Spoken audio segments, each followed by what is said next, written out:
Say the word apple out loud 10 times in a row. Go on.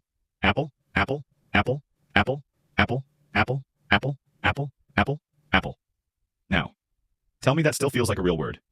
Chances are somewhere around the 6th or 7th repetition, your brain started going, wait, is that right? What even is an apple? That sounds fake. That, my friend, is called semantic satiation, and it is one of the weirdest brain glitches we all experience, but rarely talk about.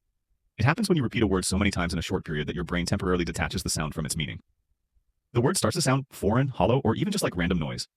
It's like your brain gives up and goes, okay, I'm over this sound now. I'm not attaching meaning to this anymore. But why does this happen? Well, it's a temporary form of neural fatigue. When your brain processes language, it relies on a bunch of neurons firing together to connect the sound of a word to the concept it represents. But if you fire those neurons over and over without a break, just the same word on repeat, they literally start to burn out.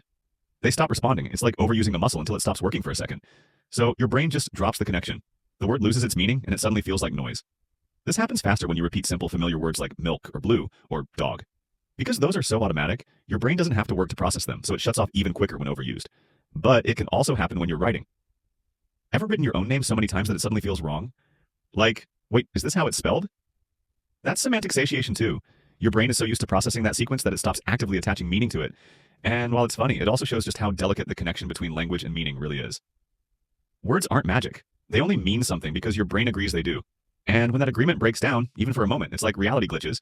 You're just left repeating a sound, wondering why it suddenly feels empty. It's kind of existential when you think about it. Like, what is language, really? Just sounds with assigned meaning. And when the meaning fades, you realize our brains are doing a lot of work just to make conversation feel normal. So next time a word starts to sound fake, whether it's moist, banana, or your own last name, just smile and remember, that's not a glitch in the system. That is the system. Your brain just hit pause on meaning for a second. It'll come back. Probably.